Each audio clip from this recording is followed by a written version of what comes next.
Esta vez es verdad que el entrevistado no necesita presentación, de modo que no la va a ver. Bueno. Si le parece a usted, empezamos. Empecemos. Usted, Borges, nació en el año 1899, en agosto. En el centro de Buenos Aires. Me he criado en las afueras. ¿Se crió en el barrio de Palermo? Sí, que era un barrio orillero entonces, suburbano, quiero decir. Pero me crié realmente en la biblioteca de padre. Se crió en el barrio de Palermo, pero existen... Sí, realmente mi infancia no son recuerdos de Palermo. Mi infancia son recuerdos de las Mil y una noches, del Quijote, de los cuentos de Wells, de la Biblia inglesa, de Kipling, de Stevenson. Es decir, de la biblioteca... Sí, de la biblioteca de mi padre. Jorge Borges. Sí. Y escribí un poema hace poco diciendo que yo me parezco a Alonso Quijano. En realidad no salió nunca de su biblioteca, porque Don Quijote es una proyección de la biblioteca de Alonso Quijano, de la librería, como decían entonces. De que yo me he creado entre libros. Yo siempre supe que mi destino sería un destino literario. Siempre lo supe antes de escribir una línea. Lo primero que yo escribí fue, curiosamente, un tratado en inglés, plagiado del diccionario de Lamprier, sobre mitología griega, que constaría de unas 8 páginas, escritas en un inglés bastante rudimentario. Creo que fue lo primero que escribí. Que no pasó a las obras completas. Bueno, felizmente no pasó. Las obras completas fueron hechas para excluir ciertas obras. Sí. Mi ánimo no fue incluir nada, sino yo digo que las obras completas excluyeron todo lo que yo he escrito y se vendieron como un cuaderno en blanco, pero los editores no estuvieron de acuerdo conmigo. Sí. A mí no me gusta lo que yo he escrito. Es decir, a mí me gustan, digamos, quizá algunos cuentos, quizá algunos poemas, quizá alguna línea. Pero si un poeta logra sobrevivir en una línea, ya con eso puede darse por satisfecho. Todo lo demás han sido ahorradores de esa única línea necesaria, y si esa línea llega a ser parte del lenguaje, llega a ser parte del castellano en mi caso, y se olvida que le escribió un poeta sudamericano que nació en el centro de Buenos Aires en 1999, tanto mejor. Yo espero ser anónimo, es la forma máxima de la gloria. Justamente, ser anónimo es el general. Justamente por esto, Borges, yo quería preguntarle, usted escribió en el epílogo a sus obras completas. Caramba, ojalá pudiera recordarlo, ¿eh? Yo trato de olvidar lo que escribo y recordar lo que escriben los demás. Yo le voy a recordar un párrafo. Yo recuerdo lo que escriben los otros. Le recordaré un párrafo de este epílogo. Es una autobiografía de la que extraigo este párrafo. El renombre de que Borges gozó durante su vida, documentado por un cúmulo de monografías y de polémicas, no deja de asombrarnos ahora.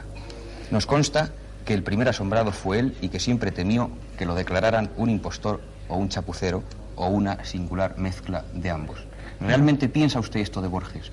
Sí, yo estoy asombrado del hecho de que me tomen en serio. Yo que trato de no tomarme en serio, de no tomarme en serio como escritor, que me tomo en serio como hombre, como ciudadano. ¿Qué piensa usted? Realmente pienso eso, sí. Yo hice esa broma porque esa broma correspondía a algo íntimo en mí.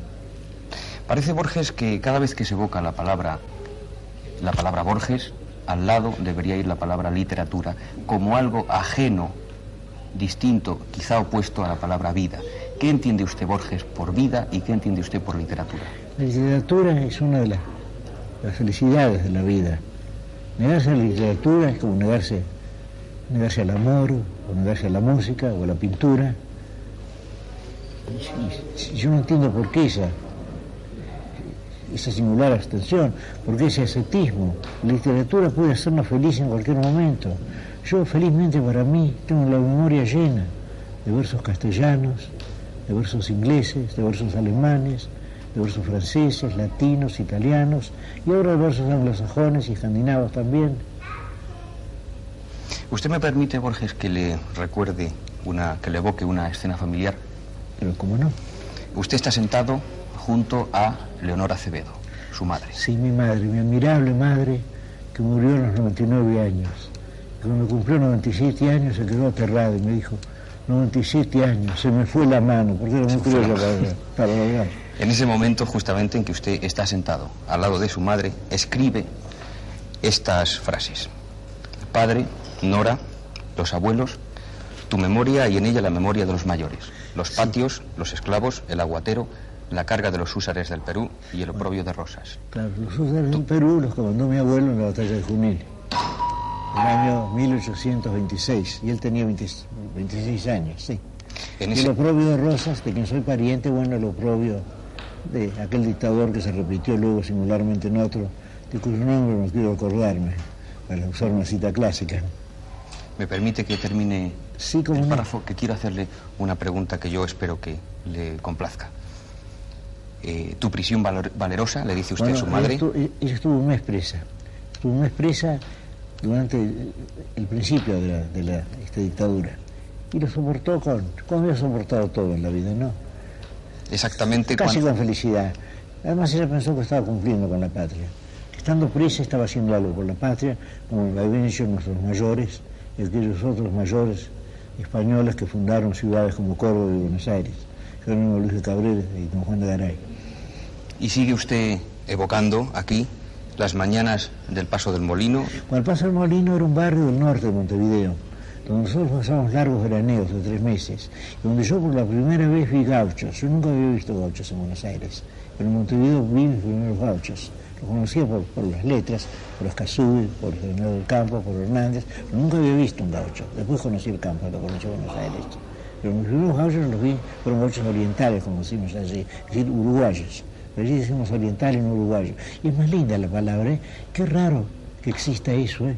Que haya un país de orientales, donde está de algún modo la palabra oro, y un país de argentinos, donde está de algún modo la palabra argento, en plata, que esos dos países sean hermanos y tengan una historia, bueno, tan entreverada de amistades y de enemistades, de derrotas y de victorias.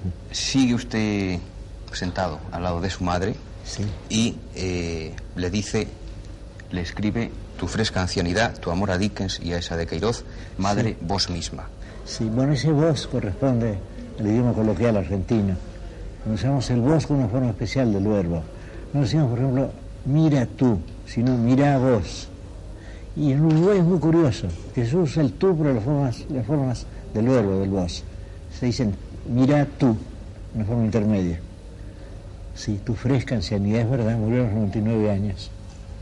Y continúa diciéndole, aquí estamos hablando los dos y todo lo demás es literatura, como escribió con excelente literatura Verlaine. Claro, yo siempre he sentido el amor de Verlaine.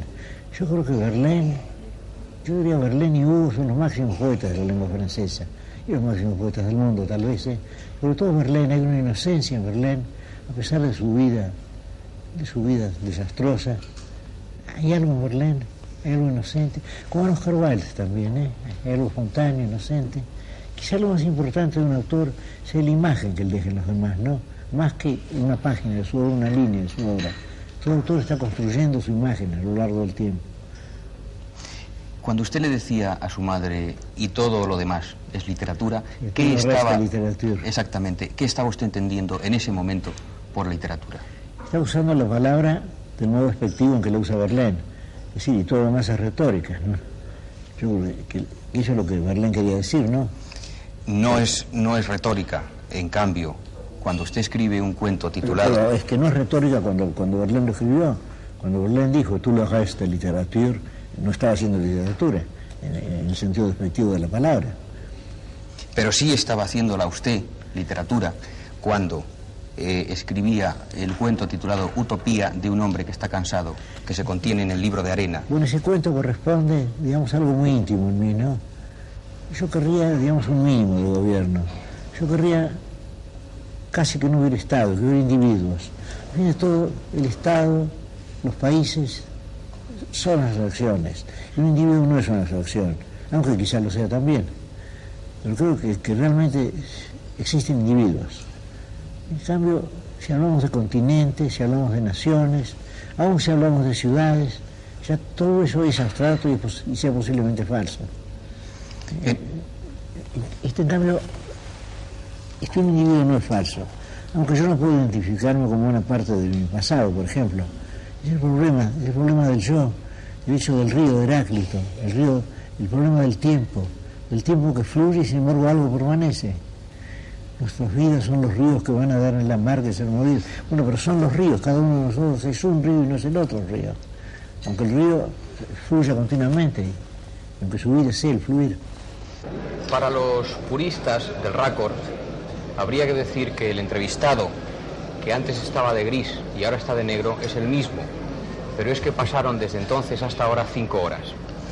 De modo, Borges, que vamos a retomar el hilo. Sí, a reanudar aquello.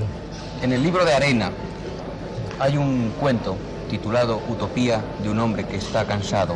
Es un cuento íntimo, corresponde a lo que yo deseo. El hombre que está cansado, soy yo, evidentemente. Pero hay 2 Borges en ese cuento. Es un poco su vieja obsesión de Borges y el otro. ¿Hay 2 realmente? Creo que sí. No me recuerdo lo que yo he escrito, ¿eh?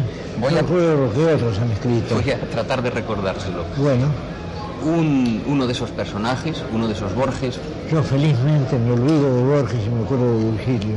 Pues- Felizmente, sí. trataré, digo, de recordárselo. Uno de esos personajes, uno de esos Borges, la acción de ese cuento está situada en el año 2500 o 3000, vaya usted a saber, en tiempo futuro, de cualquier forma. Uno de esos personajes pregunta al otro qué pasó en aquella época, que es la nuestra, presente, con los gobiernos. Ah, sí, y yo digo que la gente fue desentendiéndose de ellos, ¿no? Sí, exactamente. Sí, que daban órdenes y no se acataban, ¿no? Exactamente. Y luego poco a poco ya quedaron en desuso. Exactamente. Sí, pero Si quiere, ojalá ocurriera eso, ¿eh? si quiere le leo el párrafo tal Bueno. cual lo contó ese otro Borges. A ver. Según la tradición, esos gobiernos fueron cayendo gradualmente en desuso. Llamaban a elecciones, declaraban guerras, imponían tarifas, confiscaban fortunas, ordenaban arrestos y pretendían imponer la censura y nadie en el planeta les acataba. Estoy seguro de que esa página es profética, ¿eh? Ese párrafo, O espero que sea profética. esperamos todos, Borges, que sea profética. Ese párrafo tiene un epílogo que es el siguiente. La prensa dejó de publicar sus colaboraciones, las de los políticos, y también sus efigies. Los políticos tuvieron que buscar oficios honestos. Dice usted, algunos fueron buenos cómicos o buenos curanderos, pero apostilla usted, la realidad sin duda habrá sido más compleja que este resumen. En realidad, Borges, esa realidad es una profecía. mucho más compleja realmente. Y sin duda, tiene que ser mucho más compleja.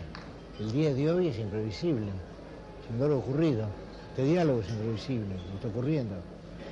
Hoy he publicado un libro mío en Madrid, bueno, un hecho curiosísimo para mí, que ha salido ese libro. En ese pequeño fragmento de la utopía de un hombre que está cansado, ¿se contiene un poco la ideología política de Borges? Yo creo que sí. Sigo siendo un viejo discípulo de Spencer, un viejo anarquista individualista, en esta época en que todos quieren leyes, códigos, prohibiciones. La gente parece gozarse con todas esas cosas. Usted sabe que el año 1914, cuando mi familia se trasladó de Buenos Aires a Europa, que no había pasaportes, se viajaba por todo el planeta como quien pasa de una habitación a otra. Y era muy grato. Después, claro, vino la guerra, que en el año 18, la desconfianza. Y actualmente estamos todos somos esclavos de la burocracia, del papeleo. Y eso no puede entusiasmar a nadie. Uno curiosamente entusiasma a muchos. Vamos a dar, Borges, si a usted le parece, un giro temático de 180 grados. Bueno, Uno de los más... pero si de 180 grados vamos a volver al punto de partida. quizá. Sí. Uno de los más, en mi opinión, de los más hermosos poemas de amor que se han escrito es un poema que escribió usted, que solamente tiene 2 versos y que dice lo siguiente. Yo, Que tantos hombres he sido, no he sido nunca, aquel en cuyo amor desfallecía. Matilde Urban, exactamente. sí. ¿Qué otros hombres, aparte de este, no ha sido Borges? Yo no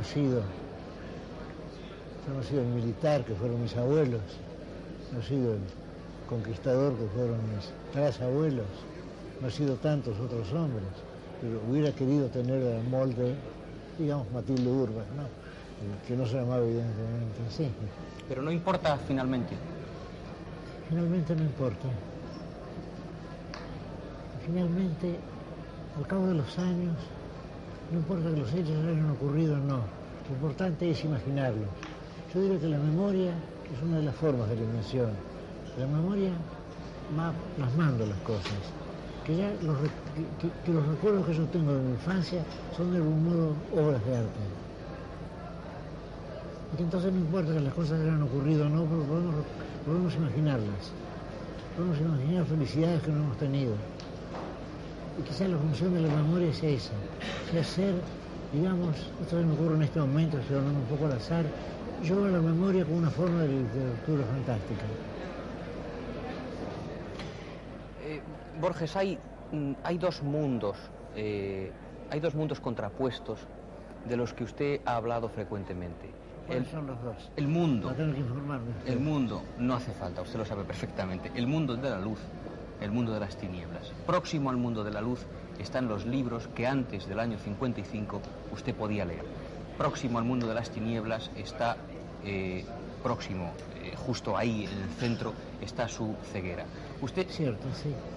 Pero usted sabe que yo sigo comprando libros que no puedo leer, que yo sigo sintiendo la presencia de mi biblioteca, la siento como una amistad, como una rehabilitación.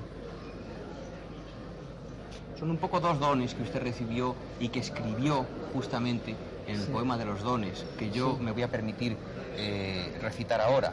Claro. Yo ahora soy muy aficionado a lo que yo he escrito, yo no comparto esa afición. Me permite, no obstante, que le recuerde estos 4 versos. Una curiosa y generosa obsesión suya.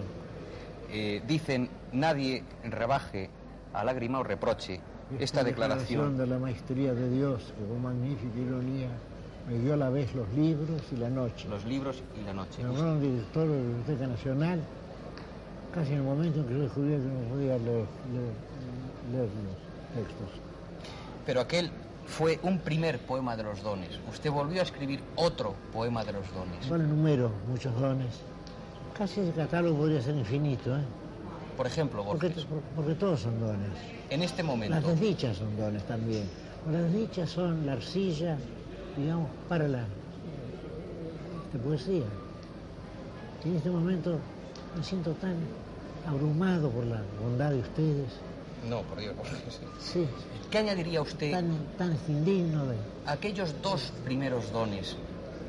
No pensemos ahora en aquel otro poema de los dones que se contiene, me parece, en el libro El Otro, el mismo.